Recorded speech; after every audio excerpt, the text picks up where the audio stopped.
नमस्कार मित्रों आज जो अपना टॉपिक है वो राजस्थान के लोक देवता और संत संप्रदाय के बारे में है। बहुत ही महत्वपूर्ण टॉपिक है ये। प्रत्येक एग्ज़ाम में आपको इस टॉपिक से 1 या 2 क्वेश्चन देखने को मिलेंगे। दोस्तों प्रत्येक एग्ज़ाम के लिए बहुत ही महत्वपूर्ण है, तो अपन इसमें से कुछ महत्वपूर्ण प्रश्नों के बारे में चर्चा करेंगे जो कि एग्ज़ाम में एक न एक एग्ज़ाम में पूछे जाते हैं। ठीक है दोस्तों, शुरू करते हैं। पहला प्रश्न, गोगा जी के मुस्लिम पुजारी को क्या कहा जाता है? गोगा जी जो कि लोक देवता हैं, पंचपीरों में से एक आते हैं, उनका जो पुजारी होता है मुस्लिम, उसको क्या कहा जाता है? तो बताइए दोस्तों, क्या कहा जाता है? जायल, गुड़ला, झायल या चायल? दोस्तों गोगा जी जो है, इनका जन्म 1023 विक्रम संवत में हुआ था और भाद्रपद कृष्ण नवमी को इनका जन्म हुआ था। तथा गोगा जी के जो पिता हैं उनका नाम जेवर सिंह चौहान था और इनकी माता का नाम बाचल दे था। गोगा जी के गुरु जो थे वो गोरखनाथ थे और जो गोगा जी का घोड़ा था वो गोगा बप्पा था। ठीक है मित्रों, और जो गोगा जी की पत्नी थी उसका नाम केलम था। केलम जो है वो पापूजी राठौड़ की भतीजी थी, कोलूमंड की। ठीक है, तो गोगा जी के मुस्लिम पुजारी को क्या कहते हैं? इनके मुस्लिम पुजारी को चायल कहते हैं। चायल जो है वो गोगा जी के मुस्लिम पुजारी को कहते हैं। अगला प्रश्न है, गोगा जी की घुरमेड़ी, जिसको गोगा मेड़ी के नाम से भी जाना जाता है, का निर्माण किसने करवाया था? जो गोगा जी का स्थान है घुरमेड़ी, तो इसका निर्माण किसने करवाया था? फिरोज शाह तुगलक ने, गयासुद्दीन तुगलक ने, महमूद गजनवी ने, इनमें से कोई नहीं। दोस्तों जो गोगा जी हैं इनको हिंदू और मुस्लिम दोनों ही मानते हैं, तो ये सांप्रदायिक एकता के लिए भी जाने जाते हैं गोगा जी। तो इसमें घुरमेड़ी का निर्माण जो है वो फिरोज शाह तुगलक ने करवाया था। ठीक है, अगला प्रश्न है, गोगा जी के गुरु का नाम क्या है? दोस्तों अपन ने अभी गोगा जी के बारे में चर्चा की है कि इनके घोड़े का नाम क्या है, इनके माता पिता का नाम क्या है। तो गोगा जी के गुरु का नाम क्या था? गोरखनाथ, बालीनाथ, भैरवनाथ या इनमें से कोई नहीं? बताइए क्या नाम था गोगा जी के गुरु का? तो गोगा जी के गुरु जो हैं उनका नाम गोरखनाथ था। इसमें ऑप्शन ए सही हो जाएगा। इसके बाद अगला प्रश्न है, राजस्थान में कौन से देवता सांपों के देवता के रूप में पूजे जाते हैं? सांपों के देवता के रूप में कौन से देवता को पूजते हैं? तो कौन से देवता को पूजते हैं? तेजा जी को, गोगा जी को, रामदेव जी को या पाबू जी को? तो जो गोगा जी हैं इनको सांपों के देवता के रूप में पूजा जाता है। इसके बाद अगला प्रश्न है, गोगा जी के थान किस वृक्ष के नीचे होते हैं? जो गोगा जी के चबूतरे या थान होते हैं वो किस वृक्ष के नीचे होते हैं? नीम, पीपल, बबूल या खेजड़ी? तो इनके जो थान है गोगा जी के वो खेजड़ी वृक्ष के नीचे होते हैं, खेजड़ी वृक्ष के नीचे। अगला प्रश्न है, राजस्थान में कौन से देवता नागों के देवता के रूप में पूजे जाते हैं? कौन से देवता हैं जो नागों के देवता के रूप में पूजे जाते हैं? तो दोस्तों आपको कंफ्यूज नहीं होना है, जो सर्पों के देवता हैं वो तो गोगा जी हैं और जो नागों के देवता हैं वो कौन है? वीर तेजाजी महाराज। तो जो तेजाजी हैं वो नागों के देवता के रूप में पूजे जाते हैं और सर्पों के देवता के रूप में गोगा जी को पूजा जाता है। ये आपको ध्यान में रखना है, इसमें कंफ्यूज नहीं होना।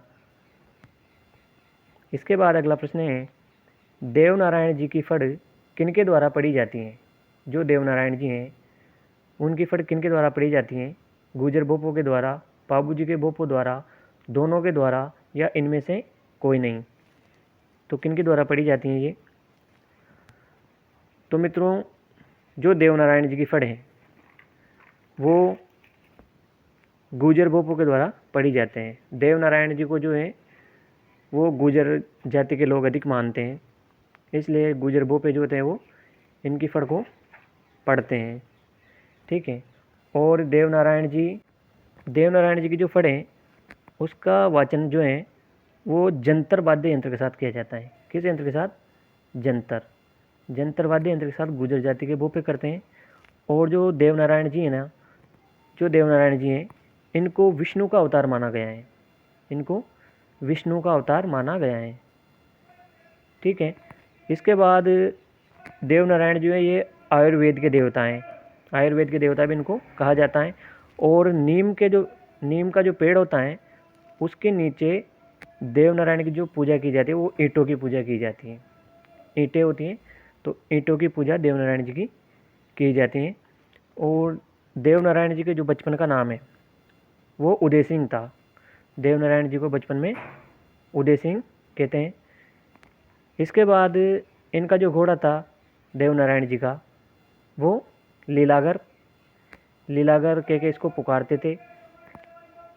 और जो देवनारायण जी हैं इनका प्रतीक चिन्ह कुंडली वाला सांप, जो सांप होता है कुंडली मार के बैठा है, वो सांप देवनारायण जी का प्रतीक है। इसके बाद जो देवनारायण जी के पिता थे वो सवाई भोज थे। और देवनारायण जी की जो माता हैं वो सेडू खटानी थी। ठीक है दोस्तों, डिटेल में पढ़ने से अपने एक प्रश्न के साथ ही कई प्रश्न, जो 7-8 जो प्रश्न और बनते हैं वो सब अपने क्लियर हो जाते हैं। और जो अपने पढ़ा है वो भी याद हो जाता है। इसलिए जो भी क्विज पढ़ें वो डिटेल में पढ़नी चाहिए। और आपने अगर चैनल को सब्सक्राइब नहीं किया है तो सब्सक्राइब कीजिए। और अगर आपको वीडियो पसंद आती है तो प्लीज़ इसको लाइक कीजिए, शेयर कीजिए और कमेंट कीजिए। इससे मोटिवेशन मिलता है। तो अगला प्रश्न है, वह कौन से लोक देवता हैं जिनकी आराधना इसलिए की जाती है क्योंकि उन्होंने गुजरों की गायों को मेवों से छुड़वाने हेतु अपने प्राणों का बलिदान दिया था? तो कौन से लोक देवता हैं वो जिन्होंने गुजरों की गायों को मेवों से छुड़वाया था? पापू जी, गोगा जी, तेजा जी या मल्लीनाथ जी? सब जानते हो कौन है। तो दोस्तों ये वीर तेजा जी महाराज, जो कि गायों के रक्षक के रूप में भी जाने जाते हैं। और इन्होंने जो है वो मेर के मेणाओं से, जो इनकी पत्नी थी उसकी सहेली थी गुजर जाति की महिला, उसकी जो गायें मेणा लेके गए थे उनको गुजरों से छुड़वाया था। इन्होंने युद्ध किया था। बाद में इनको जो है वो सर्प ने डसा था और फिर इनकी मृत्यु हो गई थी वीर तेजा जी महाराज की। इसके बाद तेजा जी की जो पत्नी थी उसका नाम पेमल था। ये बनेड़ा नागौर के रामचंद्र की पुत्री थी। और जो तेजा जी की घोड़ी है उसको लीलन या श्रृंगारी कहते हैं। और जो तेजा जी का पुजारी होता है वो घोड़ला होता है। जब भी दोस्तों किसी सांप किसी व्यक्ति को काटता है तो तेजा जी के नाम की जो उसके धागा बांधा जाता है उसे तांती कहते हैं। और तेजा जी का जो मंदिर होता है उसको चबूतरा कहते हैं। इनको धोलिया वीर भी कहा जाता है। कृषि के उपकारक देवता भी इनको कहा जाता है। काला बाला के देवता भी इनको कहा जाता है। इसके बाद जो तेजा जी के मुख्य मेले हैं वो परबतसर नागौर में पशु मेला सबसे बड़ा राजस्थान का आय की दृष्टि से परबतसर नागौर में बढ़ता है। ठीक है मित्रों। और राजल इनकी बहनें थी। राजल जो है इनकी बहन थी। और जो तेजा जी का प्रतीक है वो भाला लिए अश्वरोही, जिसकी नाक पर सांप डस रहा है। नाक नहीं, जिसकी जीभ पर सांप डस रहा है, जो तेजा जी का प्रतीक है, वो घोड़े पे बैठे हुए हैं और भाला लिए हुए हैं। और भाले के ऊपर जो है वो सांप इनकी जीभ को डस रहा है। ऐसा प्रतीक में इनकी पूजा की जाती है। जब नाग डसता है तो तेजा जी की पूजा अर्चना करते हैं जिससे कि उसका जहर कम हो जाता है और व्यक्ति स्वस्थ हो जाता है। इसके बाद अगला प्रश्न है, लोक देवता कल्लाजी राठौड़ की प्रसिद्ध पीठ है। कल्लाजी राठौड़ जो अकबर ने चित्तौड़ पर आक्रमण किया था 1568 में, तो कल्लाजी राठौड़ ने भी उसमें युद्ध किया था उदय सिंह जी की तरफ से, और कल्लाजी राठौड़ उस युद्ध में शहीद हुए थे। इसलिए कल्लाजी राठौड़ लोक देवता में गिने जाते हैं। और इनकी जो सिद्ध पीठ हैं वो कहाँ हैं? तिलवाड़ा में, रनेला में, बेंगटी में या पनराजसर में। तो कहाँ है दोस्तों कल्लाजी राठौड़ की सिद्ध पीठ? तो ये जो सिद्ध पीठ हैं ये रनेला में है। रनेला में कल्लाजी राठौड़ की सिद्ध पीठ है। ये जो रनेला है ये चित्तौड़ में स्थित है। और कल्लाजी जो है वो सांप, बिच्छू, भूत प्रेतों का इलाज कल्लाजी के मंदिर में होता है। इसके बाद जो कल्लाजी के उपनाम है वो कल्लाजी ने जो है वो अकबर ने जब चित्तौड़ पर आक्रमण किया था तब कल्लाजी ने इनके चाचा को अपने कंधों पर बिठा करके युद्ध किया था। तो दो हाथों से तो इनके चाचा ने युद्ध किया था और दो हाथों से इन्होंने युद्ध किया था। इसलिए जो कल्लाजी राठौड़ है दो हाथों से इन्होंने किया और जो इनका चाचा था उनको इन्होंने कंधे पर बिठाया था और दो हाथों से उन्होंने युद्ध किया था। तो इनको जो है कल्लाजी राठौड़ को वो चार हाथों वाले देवता भी कहते हैं। शेषनाग का जो अवतार है वो भी इनको कहते हैं।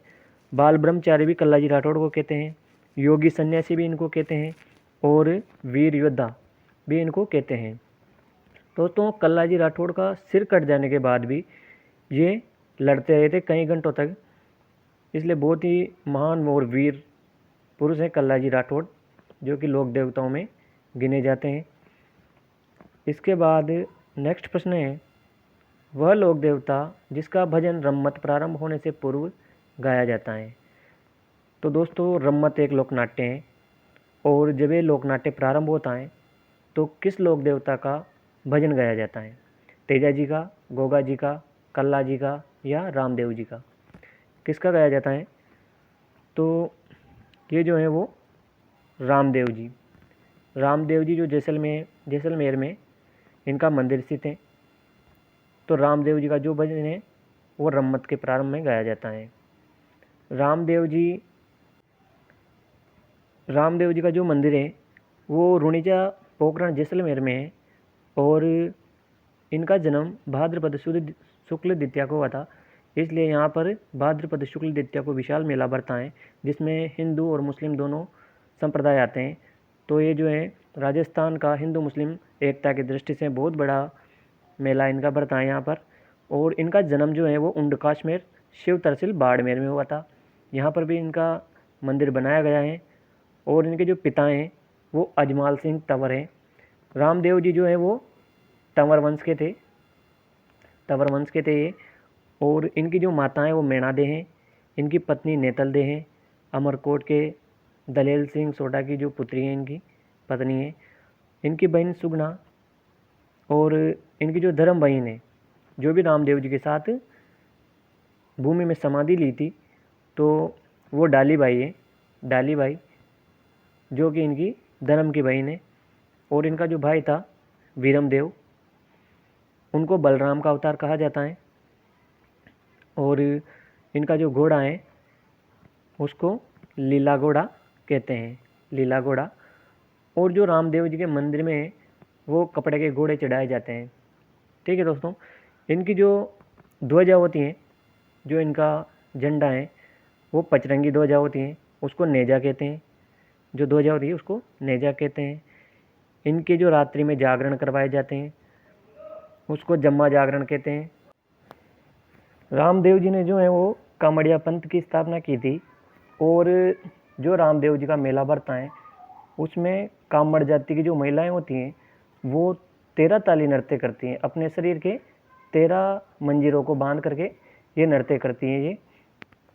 और जो 24 वाणियाँ हैं वो रामदेव जी ने ग्रंथ लिखा था। 24 वाणियाँ इनका ग्रंथ था रामदेव जी का। ठीक है मित्रों, इसके बाद अगले प्रश्न पर आते हैं। वे लोक देवता जो अमीरों को लूटकर गरीबों में बांट दिया करते थे, कौन है? डूंगर जी, जवाहर जी, जुझार जी, फत्ता जी, या इनमें से कोई नहीं। तो बताए दोस्तों, जिनको 1857 की क्रांति के लोक देवता भी कहते हैं, कौन थे? 1857 की क्रांति के लोक देवता भी इनको कहा जाता है। तो ये डूंगर जी, जवाहर जी। डूंगर जी, जवाहर जी जो है वो सीकर के थे, और ये जो है वो अमीरों से लूटते थे धन को और गरीबों में बांटते थे। इनको 1857 की क्रांति में भी इनका महत्वपूर्ण योगदान रहा है, इसलिए इनको 1857 की क्रांति के लोक देवता भी कहते हैं। अगला प्रश्न है, पंचपीरों में शामिल नहीं है। जो पंचपीर हैं, पंचपीर जो कि 5 महत्वपूर्ण राजस्थान के लोक देवता हैं, उनको याद करने की ट्रिक मैं बताता हूँ आपको। गो, रा, पा, में, हाँ, गोरापा में, हाँ। गो से तो गोगा जी हो गए, रा से रामदेव जी हो गए, पा से पाबू जी, और में से मैहा जी, और हा से हड़बू जी। ठीक है, ये जो है पंचपीरों में शामिल है। तो इनमें गोगा जी हैं, रामदेव जी हैं और हड़बू जी हैं, लेकिन जो तेजा जी हैं वो पंचपीरों में शामिल नहीं है। तो अपना सही ऑप्शन क्या हो जाएगा? तेजा जी। तेजा जी जो है वो पंचपीरों में शामिल नहीं है। तो इसमें 2 ऑप्शन सही हो जाएगा, पंचपीरों में शामिल नहीं है तेजा जी। ठीक है, अगला प्रश्न है, राजस्थान के किस लोक देवता को जाखंड समाज कुल देवता मानता है? जो जाखंड समाज है वो किस देवता को अपना कुल देवता मानता है? वीर फत्ता जी को, वीर पनराज जी को, वीर बिग्गा जी को, या इनमें से कोई नहीं? तो वीर बिग्गा जी, वीर बिग्गा जी जो है वो जाखंड समाज इनको अपना कुल देवता मानता है। अगला प्रश्न है, ऊँटों के देवता के रूप में किसे पूजा जाता है? दोस्तों, जो राजस्थान में या भारत में जो ऊँट लाने का श्रेय है वो उसी लोक देवता को जाता है। तो किस लोक देवता को पूजा जाता है? ऊँटों के देवता भी इनको कहते हैं, और कहते हैं कि ये लंका से जो है ऊँटों को लेके आए थे। इनकी भतीजी जो थी पेमल, गोगा जी की पत्नी, उनको इन्होंने, जब गोगा जी का विवाह हुआ था तब दायजे में ऊँट दिए थे, जो कि पूरे भारत में नहीं थे उस समय। तो जो पाबू जी महाराज हैं वही ऊँटों को लेकर के आए थे, राय का रेबारी की सहायता से पाबू जी महाराज ऊँटों को लेकर के आए थे। और जब भी ऊँट बीमार होता है तो पाबू जी महाराज को पूजा की जाती है, जिससे कि ऊँट स्वस्थ हो जाता है। और जो पाबू जी महाराज की जो फड़ हैं वो सबसे लोकप्रिय फड़ हैं। इस फड़ को नायक जाति के भोपे या थोरी जाति के लोग बाँचते हैं, और जब इस फड़ को बाँचा जाता है तो जो रावणहत्ता है उसकी सहायता से बाँटा जाता है। रावणहत्ता इस प्रकार का होता है, ये नारियल की कटोरी होती है यहाँ पर, और यहाँ पर खूंटियाँ लगी होती है जिससे तार बंधे हुए होते हैं। तो इस प्रकार रावणहत्ता होता है, जिसको बजा करके पापू जी महाराज की फड़ को बाँचा जाता है। और पापू जी महाराज ने भी गायों के लिए 3.5, जब इनका विवाह हो रहा था पापू जी महाराज का, तब इनकी जो देवल चारण है उसकी गायों को जो है खींची, जो इनके जीजाजी थे वो ले गए थे, जिंद्राऊ खींची जिसको कहते हैं। तो उससे इन्होंने गायों की रक्षा की थी। जब इनके 3.5 फेरे ही चल रहे थे तब इनको पता चला कि गायों को लेके गए हैं, तो इन्होंने 3.5 फेरों में जो है वो विवाह से आ गए थे, और इन्होंने गायों की रक्षा करते हुए अपने प्राण त्यागे थे। तो गायों के रक्षक पापू जी महाराज को भी कहा जाता है। इसके बाद अगला प्रश्न है, किस लोक देवता ने मोहम्मद गजनवी से युद्ध किया था? मोहम्मद गजनवी से किसने युद्ध किया था? जब मोहम्मद गजनवी सोमनाथ मंदिर को लूट के ले जा रहा था तब किसने युद्ध किया था? तो ये दोस्तों गोगा जी चौहान जो हैं इन्होंने मोहम्मद गजनवी से युद्ध किया था।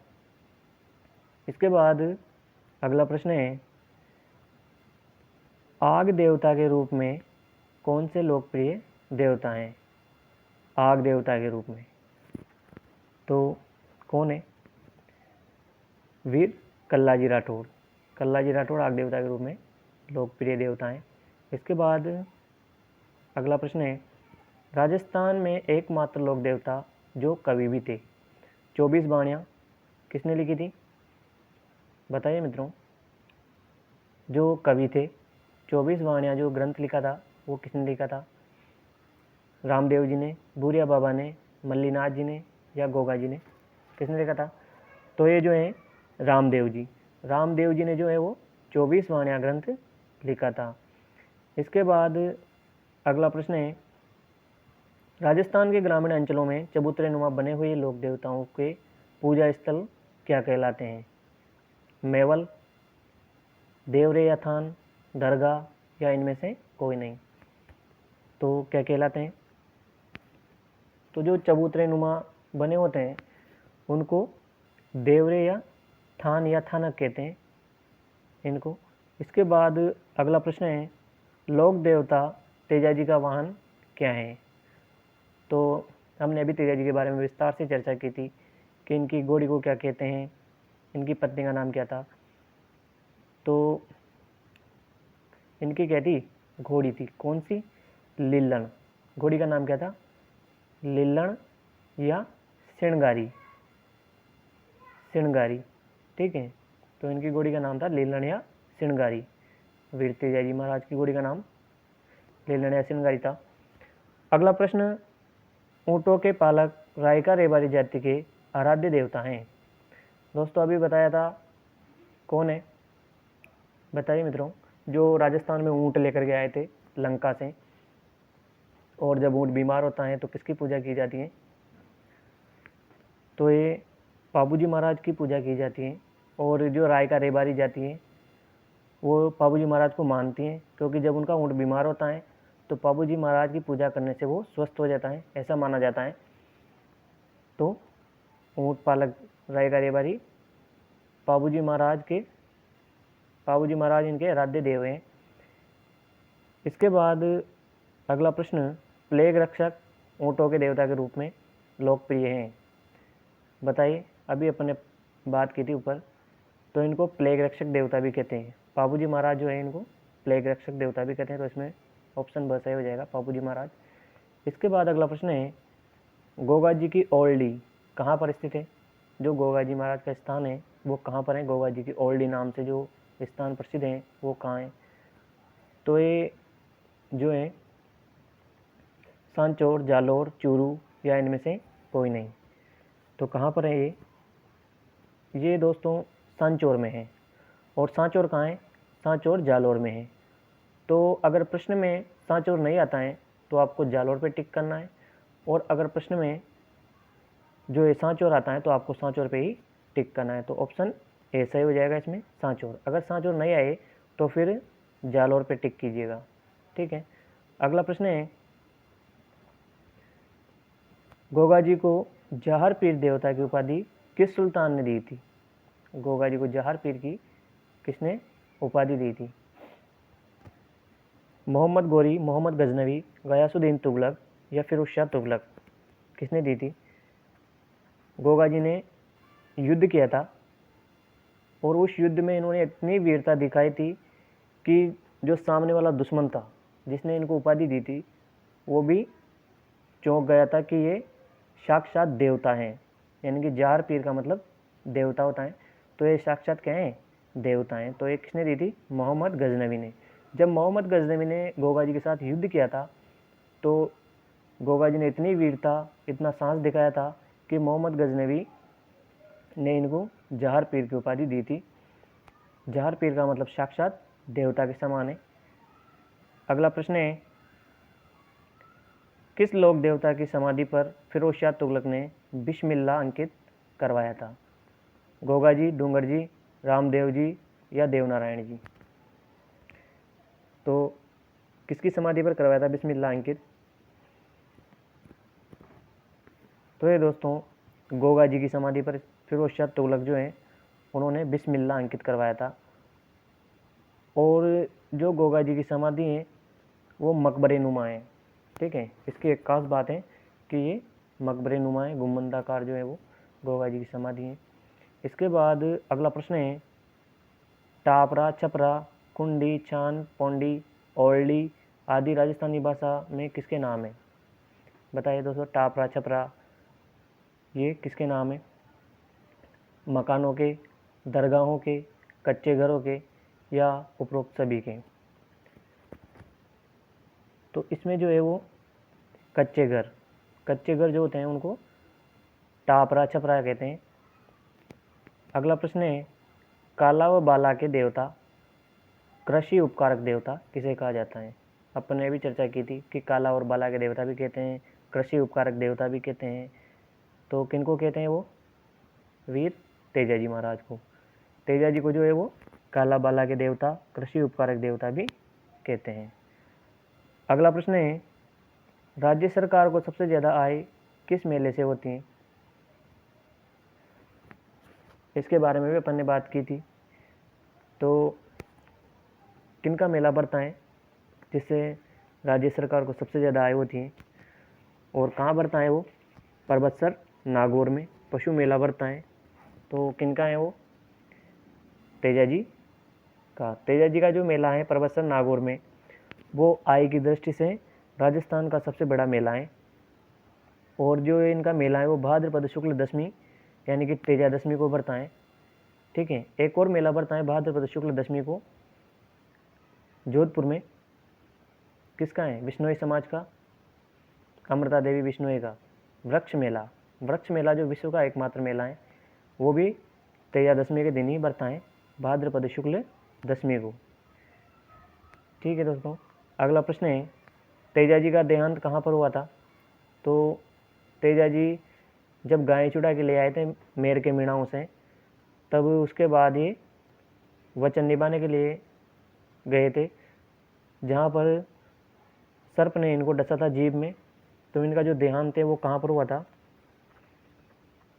बताइए मित्रों, सेंदरिया में, ब्यावर में, अजमेर में या भीलवाड़ा में?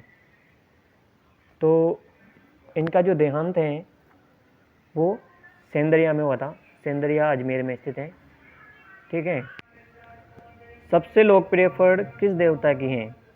जो सबसे अधिक पसंद की जाती हैं वो फल किस लोक देवता की हैं? तेजाजी की, रामदेव जी की, देवनारायण जी या पाबू जी? तो जो रावणत्ता है, रावणत्ता के द्वारा किस फल को बांधा जाता है? नायक जाति के वो पे बांधते हैं इसको। तो ये पापू जी महाराज, पापू जी की जो फड़ हैं वो सबसे लोकप्रिय फड़ हैं और नायक जाति के वो पे रावणत्ता की सहायता से इसको बांधते हैं। अगला प्रश्न है, सबसे लंबा गीत 48 मिनट का किस लोक देवता का है? तो सबसे लंबा जो गीत है वो किस लोक देवता का है? रामदेव जी का, पाबू जी का, देवनारायण जी का या इनमें से कोई नहीं? तो जो सबसे लंबा गीत है वो रामदेव जी का। रामदेव जी का जो गीत है वो सबसे लंबा है। और लोक देवियों में जो है वो सबसे लंबा गीत किसका है? वो जीर्ण माता। जीर्ण माता का जो गीत है वो लोक देवियों में सबसे लंबा है। जीर्ण माता कहाँ की है? रेवासा सिक्कर की।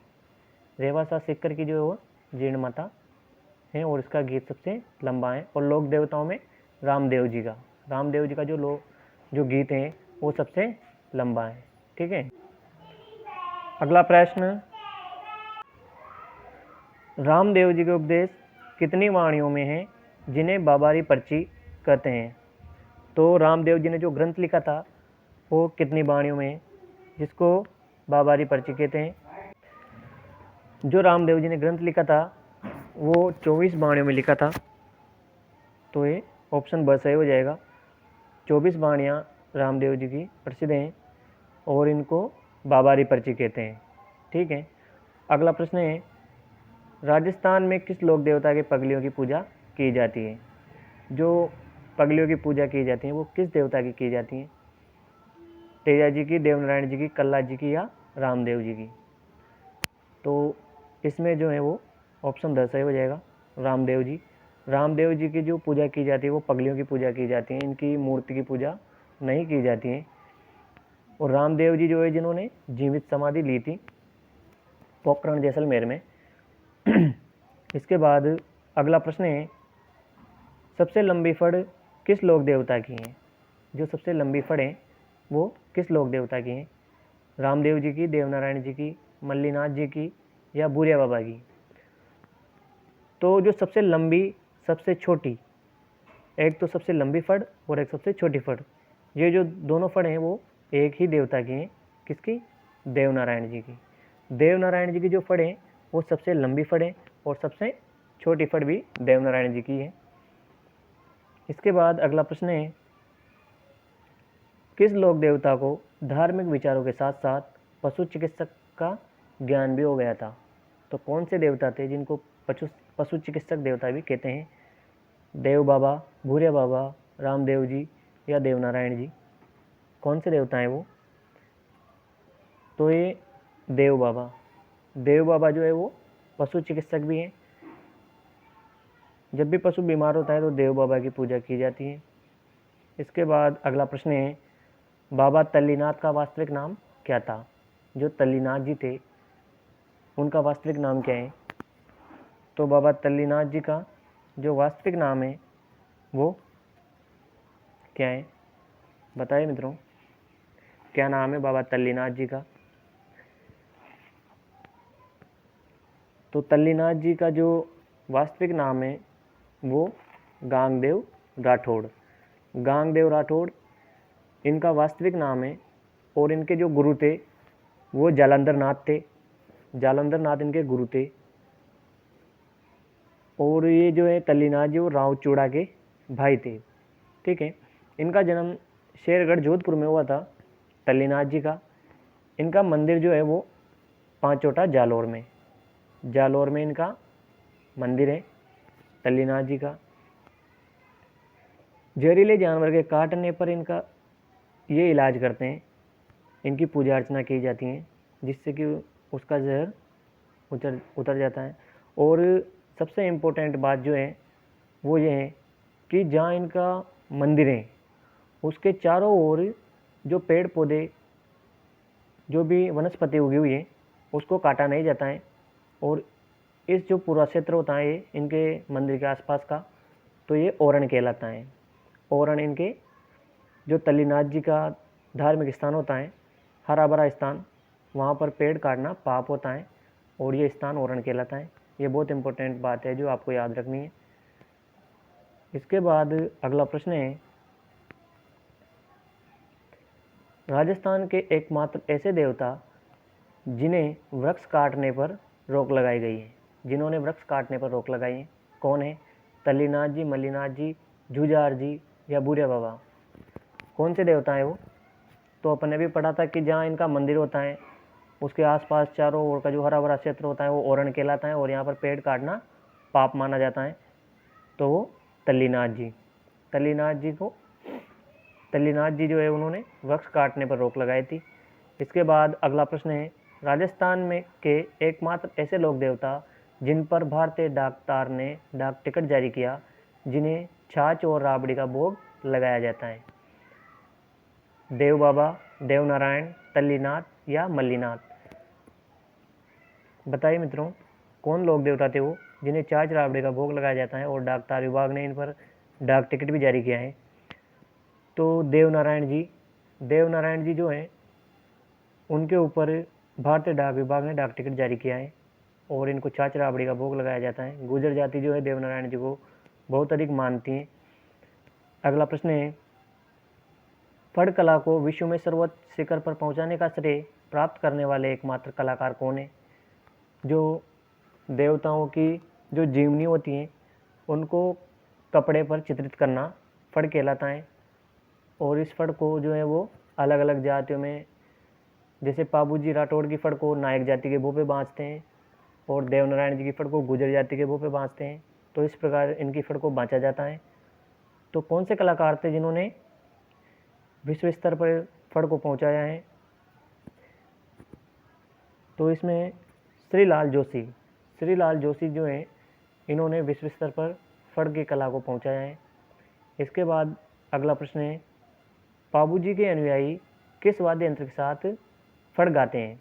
जो नायक जाति के भोपे होते हैं वो किस वाद्य यंत्र के साथ फड़ को गाते हैं? तो दोस्तों अपन ने चर्चा की थी कि जो नारियल की कटोरी होती है, नारियल की कटोरी जिस पर बांस का डंडा लगा होता है इस प्रकार, और उसको बजा करके पाबूजी की फड़ का वाचन किया जाता है। और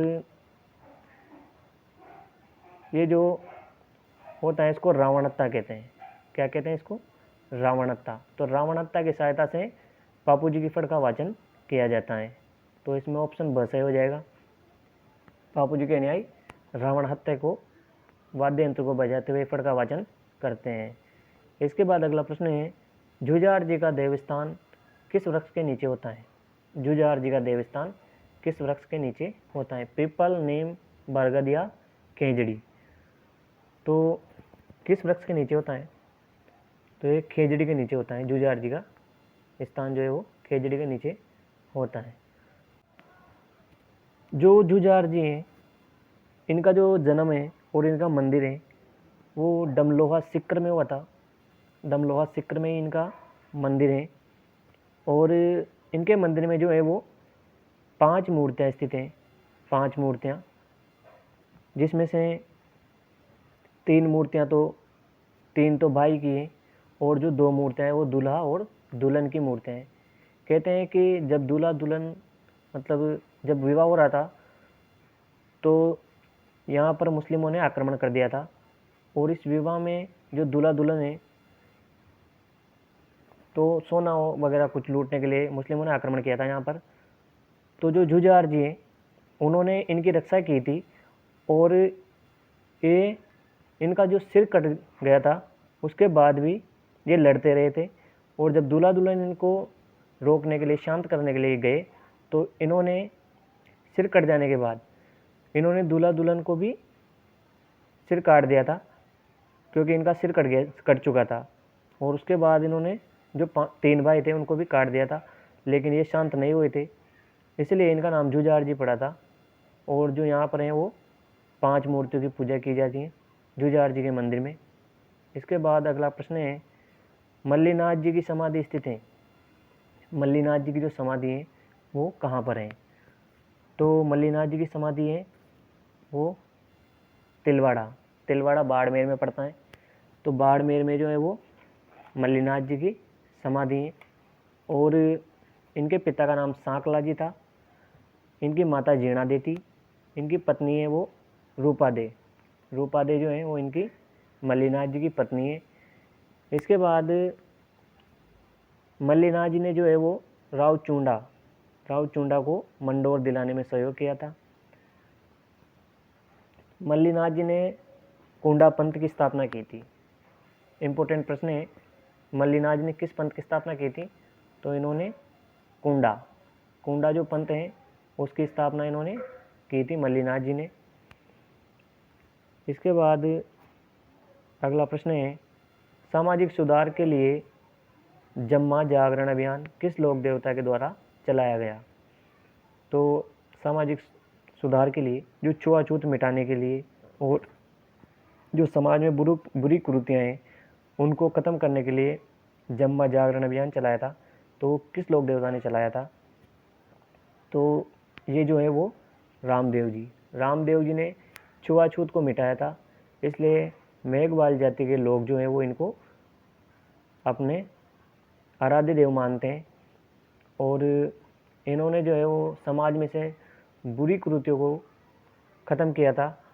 ये जो रामदेव जी जो है वो एक कवि भी थे। इनके द्वारा कौन सा ग्रंथ लिखा गया है? 24 वाणियाँ जो ग्रंथ है वो रामदेव जी के द्वारा लिखा गया है।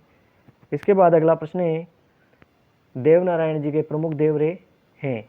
देवनारायण जी के देवरे कौन कौन से हैं? तो देवनारायण जी के जो देवरे हैं वो देवदाम जोधपुरिया निवाई टोक में स्थित हैं, ये भी हैं। देवडूंगरी पहाड़ी चित्तौड़गढ़ में भी हैं। देवमाली ब्यावर अजमेर में भी है। ठीक है, तो उपरोक्त सभी इसमें आंसर होगा। तो ये आपको ध्यान रखना है कि देवनारायण जी के देवरे कहाँ कहाँ पर हैं। इसके बाद अगला प्रश्न है, 4 हाथ वाले देवता के रूप में कौन विख्यात हैं?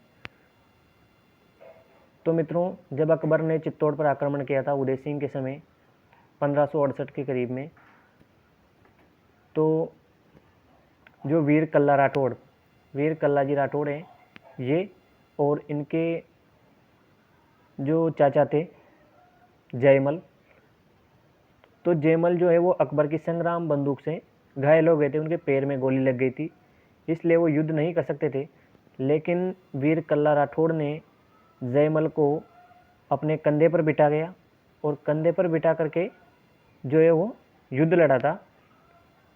तो कंधे पर जब अकबर ने दूर से देखा तो अकबर को कल्ला जी राठौड़ के कितने हाथ नजर आए थे? 4 हाथ। तो उन्होंने, अकबर ने कल्ला जी राठौड़ के बारे में 4 हाथ वाला देवता कहा था।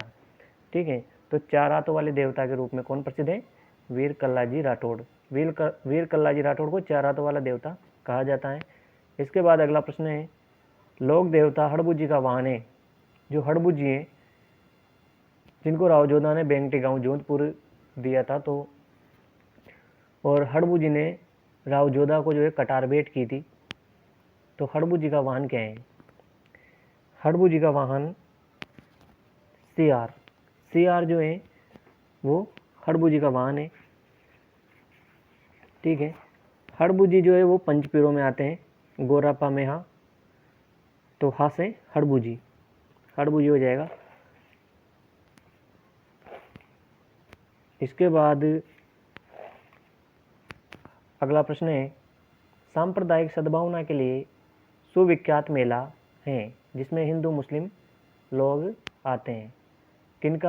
किस लोक देवता का मेला है जो सांप्रदायिक सद्भावना के लिए विख्यात है? रामदेव जी का, पाबू जी का, गोगा जी का या तेजा जी का?